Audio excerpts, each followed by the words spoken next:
The artist, however faithful to his personal vision of reality, becomes the lost champion of the individual mind and sensibility against an intrusive society and an officious state. The great artist is thus a solitary figure. He has, as Frost said, a lover's quarrel with the world. In pursuing his perceptions of reality, he must often sail against the currents of his time. This is not a popular role. If Robert Frost was much honored during his lifetime, it was because a good many preferred to ignore his darker truths. I had a lover's quarrel with the world. That's me. I've thought of modifying that to say I had my lover's quarrels, plural, with the world. But I make that one sustained quarrel all my life. Lover's quarrel, it's a long sustained quarrel. I knew Mr. Frost quite late in his life, really the last 4 or 5 years. And I was impressed by a good many qualities, but also by his toughness. He was not particularly belligerent in his relations, his human relations, but he felt it very strongly that the United States should be a country of power, of force, to use that power and force wisely. But he once said to me not to let the Harvard in me get to be too important. So we've followed that advice. You never know what I'll do next. It's time I stopped, you know. This time, should I be quieted down?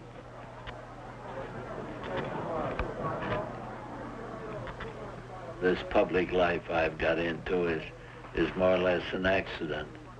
I never set out to do it. I got $50 for doing it once first, you know, and I got called out into it, and I needed the living, and I nearly died doing it, but I conquered it, sort of. But there are reserves, things I don't wear on my sleeve.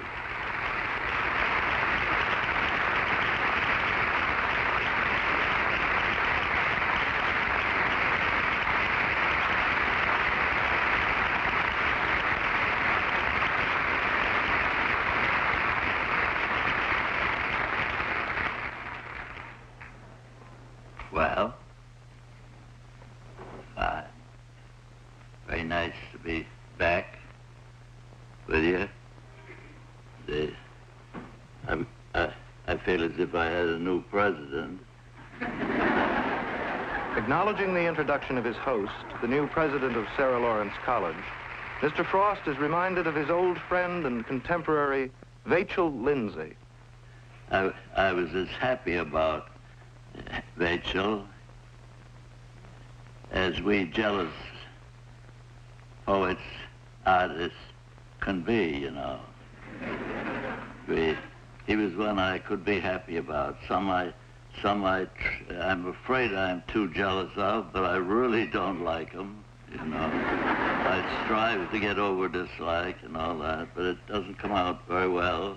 And I'm always glad when one I don't like very honestly, that I've been tried to, I like when he gets mad at me so I don't have to read him anymore. I don't have to strive with him.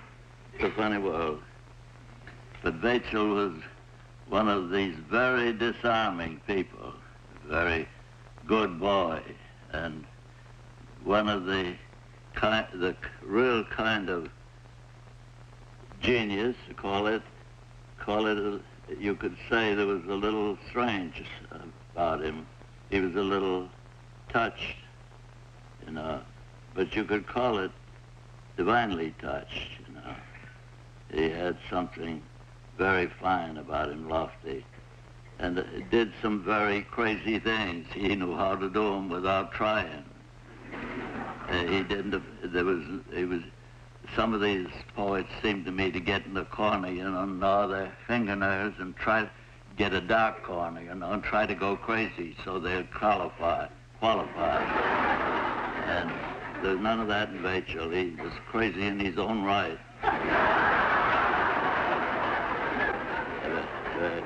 Some of the strangest things.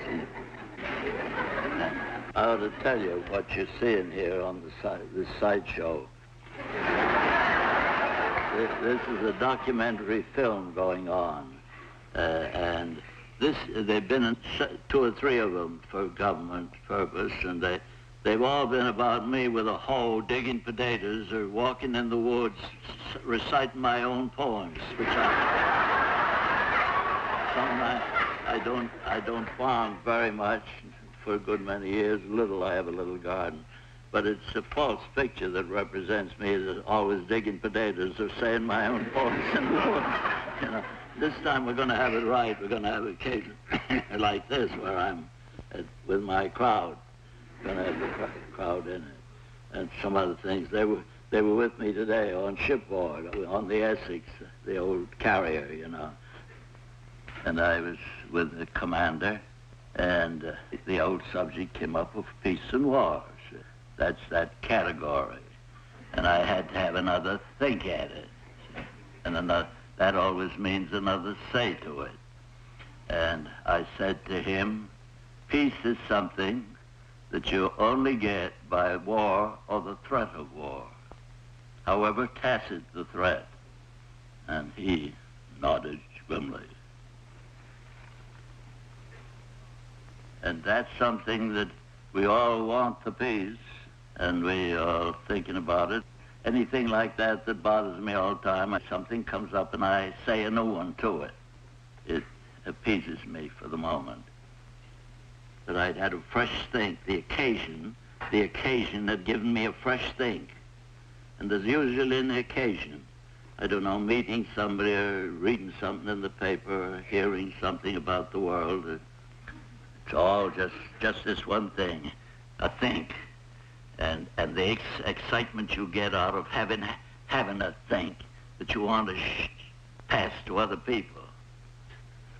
And sometimes, as I say, when it's too much for me and I can't say anything to it, I say, me for the woods. That's one of my oldest sayings. It doesn't matter what it is, family troubles, any kind, I say, me for the woods.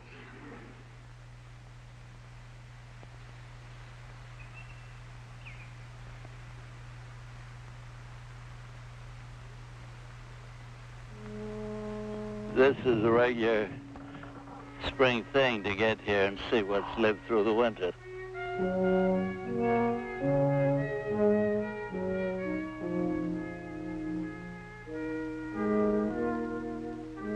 Took a long time to be a Vermonter. I came here in 20. See how many years ago that is. And for years I wasn't called a Vermonter. They'd have meetings and things about poetry, but they considered me an outsider. Then this last year, they made me poet of Vermont.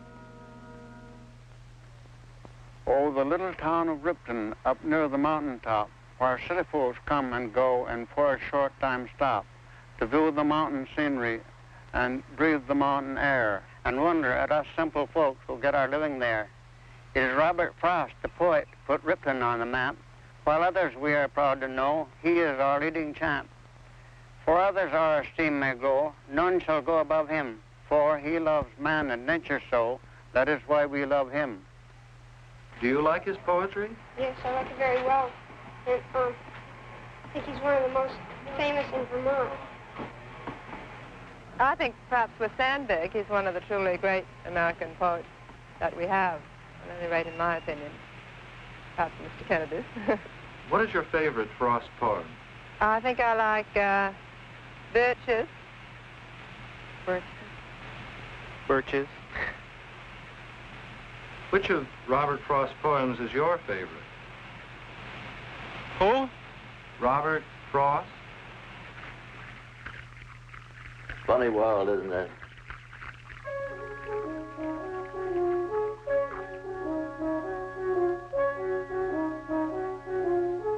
Where you came from is of very great importance, you know, your family ways.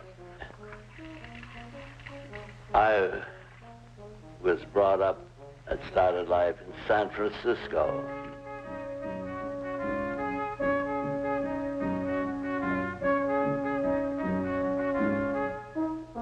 My father was chairman of the Democratic City Committee. when Cleveland was elected. I never went to school till I was about 12 years old, and I wasn't very well, and I went downtown with my father all the time, had all my noon meals in the big headquarters of the Democratic Party saloon, Abe Levy's saloon, and I was sort of political kid round. I came east, and my mother would leave us at Omaha and at Chicago to recheck my father's coffin, me and my sister. I was 12 years old. And I carried other people around that couldn't stand up, and they were so grieved. So that, I guess that's the hard part of life.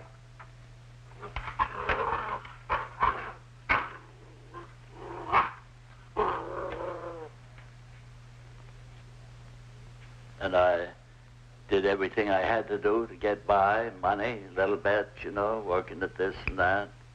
I worked on newspapers a little. Didn't do very well. I wasn't a very good reporter. I was too shy. I gravitated to the editorial page. And we had a farm where I could partly earn a living. Didn't do it very well. And I never was away from the farm an evening. More than 3 years, I think it was. Probably it was. I think once I came home as late as 8 o'clock. We never went to church. We never went to movies. Never went to anything. And there was nothing we were missing. We were having a very nice time. Nice little farm. And children. They had orchards and fruit and horse and cow and all that. I only left it, drifted away from it, for part-time teaching because I wasn't quite earning a living. And I think it came natural to do it. My mother was a teacher, and I drifted into it for bread and butter and began teaching a little district school and things. District school, 12 children, I remember I had one, and coming and going barefooted, come and go into my knee, you know. I never got called a poet till I was 40 or so, and I always thought it was a praise word that I couldn't use on myself. It's a praise word. You can write poetry, and I wrote it. I don't know how I did it and what would have happened if it hadn't come through somewhere in the end.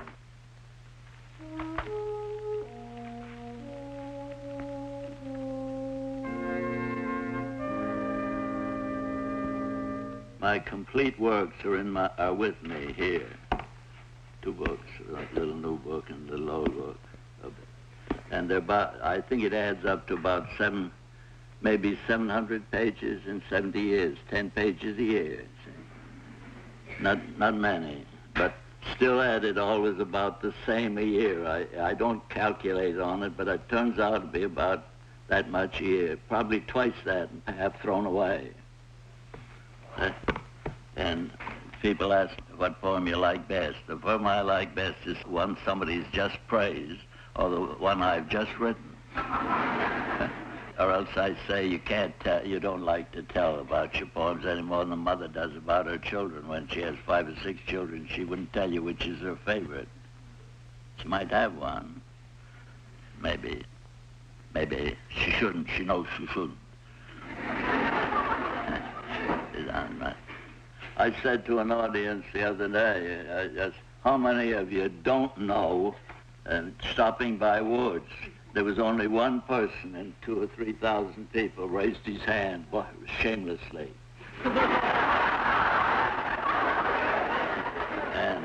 And then a lady had just asked me to say it.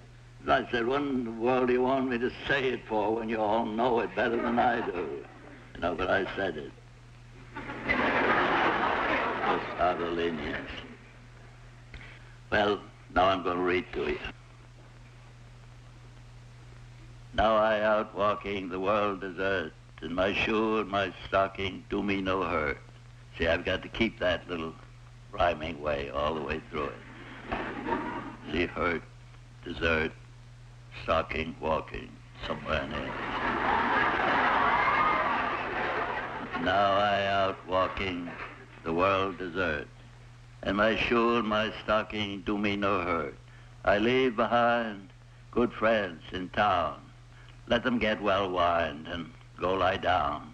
Don't think I leave for the outer dark like Adam and Eve put out of the park.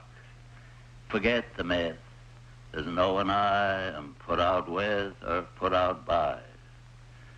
Unless I'm wrong, I but obey the urge of a song. I'm bound away, you know that song. And I may return if dissatisfied with what I learned from having died. You didn't know it was going to be a death poem. But you see, what I want you to like is a double thing, isn't it? I like the little tight form and everything. Then I'm going to say to you, not as significant a poem as that. The last one I wrote, I sent it right in, fresh like that, without a title. I couldn't think of what to call it. Let's see. In winter, in the woods, alone, against the trees I go. I mark a maple for my own and lay the maple low. At 4 o'clock I shoulder axe, and in the afterglow I link a line of shadowy tracks across the tinted snow. For nature I see no defeat in one tree's overthrow, or for myself in my retreat for yet another blow. That was a threat. I was going to write another book. I didn't think of that when I wrote it, but I saw that afterward, the same as the critics do. They always see meanings I didn't see when I wrote the book. But I put that in. Shall I say that twice to you? Because I like to have written it. It feels so fresh to me. You know, in winter, in the woods, alone, against the trees I go.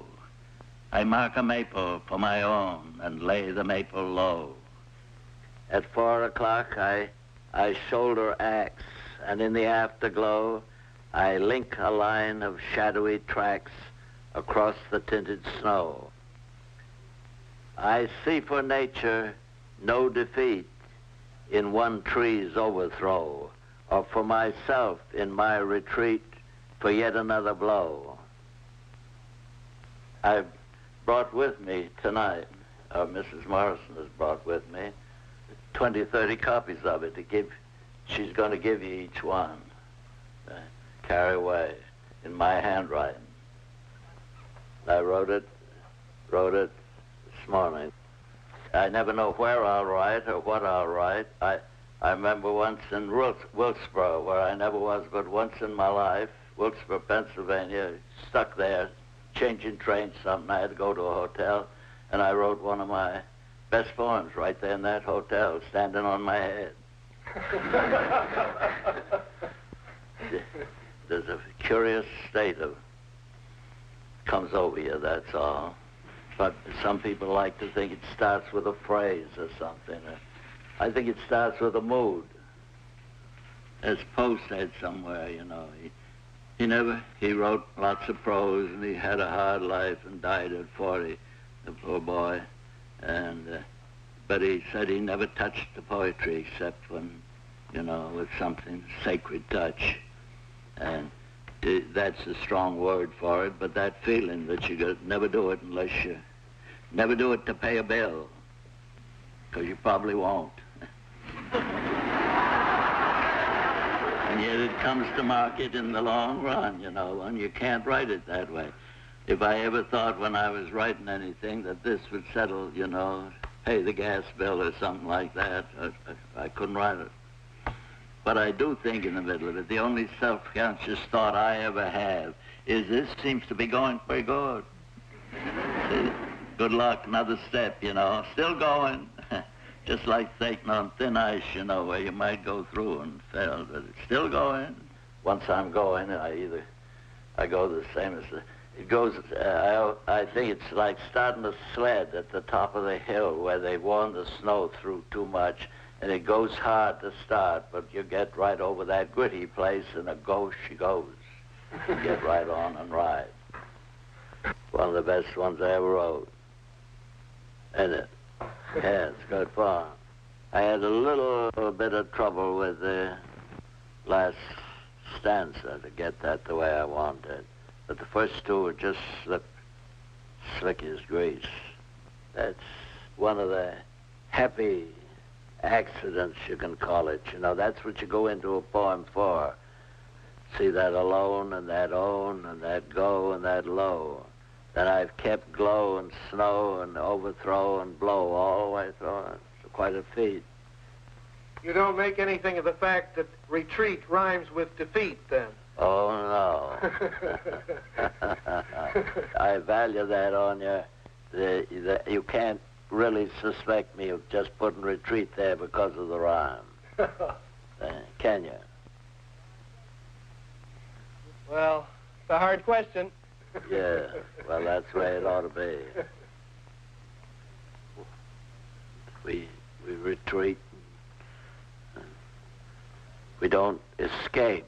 That's a word I loathe, you know, escape. But retreat is sort of characteristic word to me, that you retreat for strength, you know. Church touches that, you know. They don't brought up in the right religion if they don't know what retreat is. You don't escape. You withdraw with God, with sleep. I often see as transported to a spot, you know. I'm there in the woods. I was there with the axe and the tree and everything, and I made it just like that. And with the whole, trying to get the whole feel of the whole, you know, satisfying myself. I'd like to be there. See? I'm there. It's some years since I felled a tree, but it's a pleasure to me. You know, I've often said that every poem solves something for me in life. I go so far as to say that every poem is a momentary stay against the confusion of the world. But of course, any psychiatrist will tell you that so is making a basket or making a horseshoe, or giving anything form gives you a confidence in the universe that it has form. See, when you talk about your troubles and go to somebody about them, you're just fool. You know, the best way to settle them is to make something that has form, because all you want to do is get a sense of form. All that makes you healthy and well is a feeling that there is some sort of form to your business, your occupation. Everybody that starts anything starts as a village idiot, of course. And maybe that's what all poets ought to be. You know, you see them wondering about that, how wild you have to go to be beyond the rational, you know, beyond the orderly. I often think that where the thought comes in, the force comes in, the wild force. My friendship lately in Washington has been very strange to me. It's blundered into, and I'm very much in the affairs of the Secretary of in the Interior. That doesn't mean psychology. The real interior, and his beautiful obsession is almost the same as mine. Mr. Udall is round everywhere declaring wildernesses. It's he and Daniel Boone and Thoreau and me, all for the wilderness. Another poet had that wish, you know. Oh, he said, oh, for a lodge in some vast wilderness. The 18th century poet said, oh, for a lodge in some vast wilderness, some mighty contiguity of shade. He called that some 18th century stuff. Mighty contiguity of shade. That's fun, isn't it, that way? You know, we're taught that they're going to change to change swords into plowshares, you know, and all that, to change weapons into tools. This one is called the objection to being stepped on. This is a recent one, too. The objection to being stepped on. At the end of the row, I stepped on the toe of an unemployed hoe. It rose in offense and struck me a blow in the seat of my sense. It wasn't a blame, but I called it an aim. And I must say it dealt me a blow that I felt like malice prepense. You may call me a fool, but was there a rule the weapon should be turned into a tool? But what do we see? The first tool I step on turned into a weapon.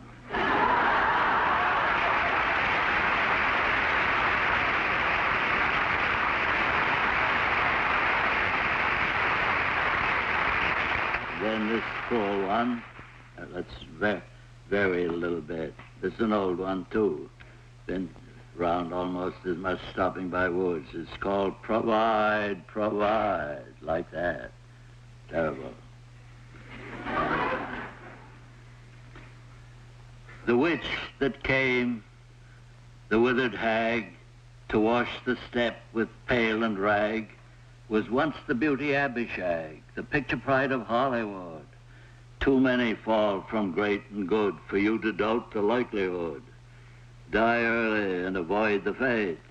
Or if predestined to die late, make up your mind to die in state. Make the whole stock exchange your own. If need be, occupy a throne where nobody can call you crone. This was long before Monaco. I wrote this line. Make the whole stock exchange your own. If need be, occupy a throne where nobody can call you crone. Some have relied on what they knew, others on being simply true. What worked for them might work for you. No memory of having starred makes up for later disregard or keeps the end from being hard. Better to go down dignified with boughten friendship at your side than none at all. Provide, provide.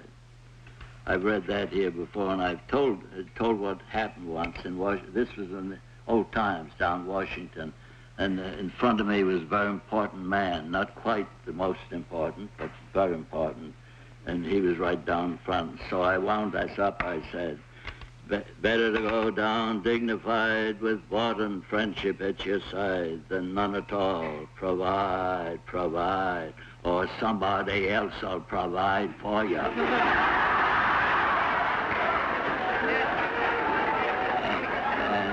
And I thought his wife was beside him, and she smiled. He didn't. He looked pretty grave. And then to make it even worse, I went on. You see, I love to say that tone, to say, or somebody else will provide for you. And then, and how will you like that? That's why I am what I am. You know. Then you like to be in. Now that's a terrible great poem. That's one of my most political of all my poems. I was born a Democrat, and I've stayed a Democrat, but oh my, I've been pretty uneasy since 1896.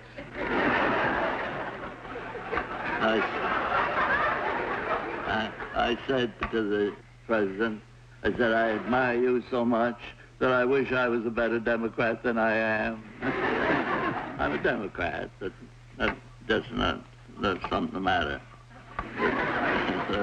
A lady said to me, you've been saying all sorts of things tonight. Which are you, conservative or radical? And I said, I never dared.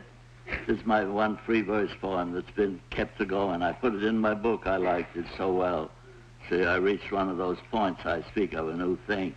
I said, I never dared be radical when young, for fear it would make me conservative when old. And she went, you know, kind of confused. She didn't know where that left. I left her hanging up. That was out in California. I left her hanging there. She's hanging there still.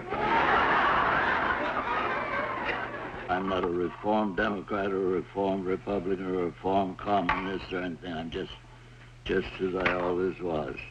That some of the new critics have found that I'm a terror. The things I've been all reading are terrific, terrible. Listen to this. I was saying as I came over, I tell a funny case of it. There's a little poem of mine, an old one, goes like this. The way a crow shook down on me the dust of snow from a hemlock tree has given my heart a change of mood and saved some part of a day I had rued. See now, just look at that, fair and square. The way a crow shook down on me the dust of snow from a hemlock tree has given my heart a change of mood and saved some part of a day I had rued. And someone says to me, very sinister poem.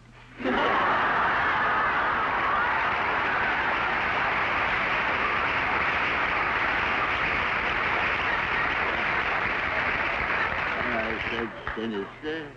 No, he said, yes, the crow is a blackbird. And I said, the crow appears all sorts of ways, but all right. I don't argue.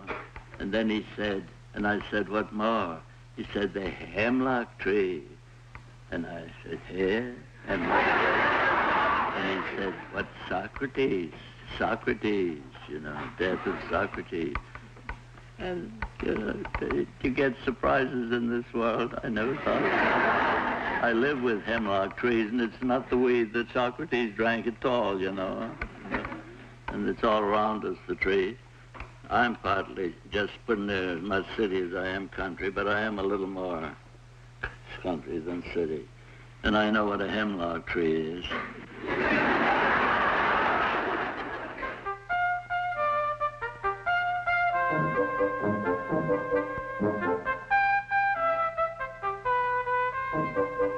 It takes all sorts of in and outdoor schooling to get adapted to my kind of fooling.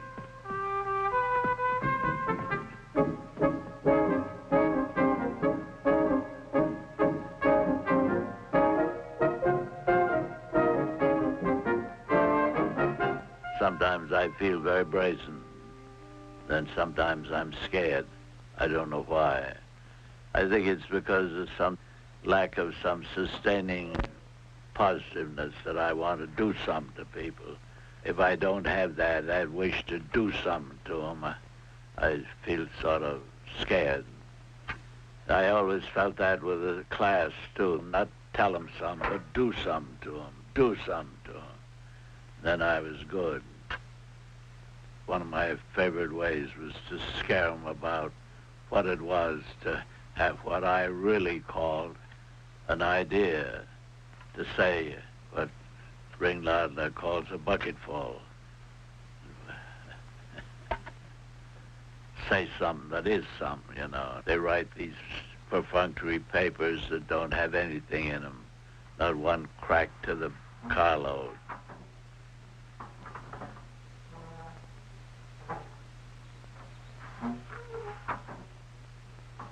Some people seem to think that if they pile up enough knowledge, it's like piling up oily rags in the basement, that they'll burst into flame of themselves, light the world up. They say to you in school, you know, hey, here we're going to dump a lot of material on you now, we back up this load to you, and then they say, now it's coming, assimilated, and you die under it.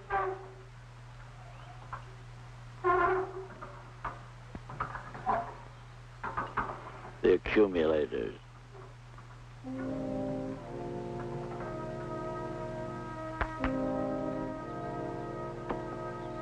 Forgive, O Lord, my little jokes on thee, and I'll forgive thy great big one on me. What's God's great big joke on me? I'd rather not say. And The biggest joke of all is that I'm not saying. Sometimes I think I'm just a joke. But slowly not caring too much about that either.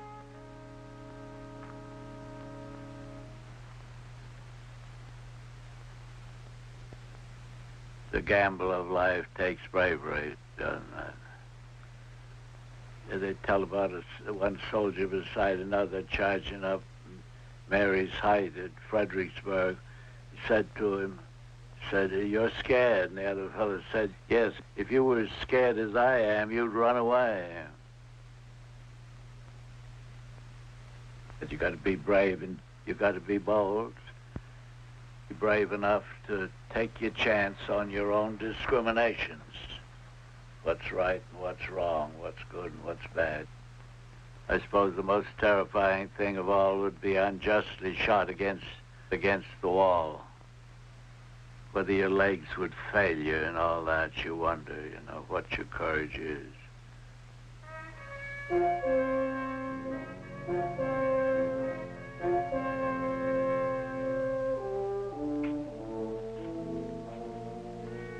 No, you wonder about everything, always wondering. See, the fear of God is just that. The Old Testament says more than once, I think, "May my gift, my sacrifice be acceptable in thy sight." See? Fear, you've got to have that fear of some ultimate judgment beyond the crowd and beyond me. And that when you die in battle, that's what you have to say, "May my life be acceptable in thy sight. May my sacrifice be acceptable in thy sight." That's what you mean by the fear of God. However you work at it.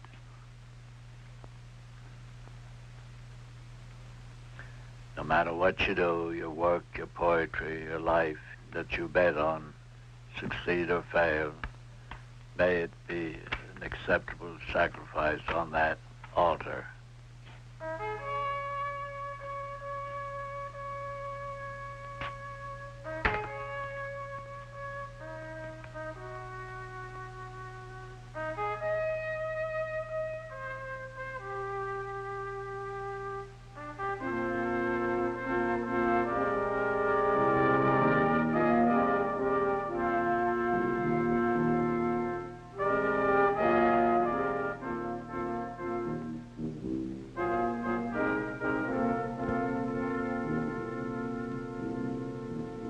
Now, I guess I've about taken your time.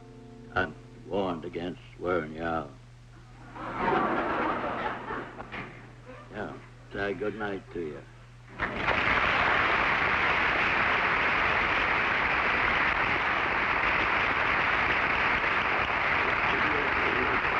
Hey, if you stay standing, I'll say one little more poem to you, shall I? For the last one, let's make it sweet and sad. You don't want to misunderstand me, but let me see how this goes. This one I wrote young. The heart is still aching to seek, but the feet question whither. Now this is for the farewell. Ah, when to the heart of man was it ever less than a treason to go with the drift of things, to yield with the grace to reason, and bow and accept the end of a love or a season. And so we had another kind of time from just digging potatoes. And say good night to you. Good night.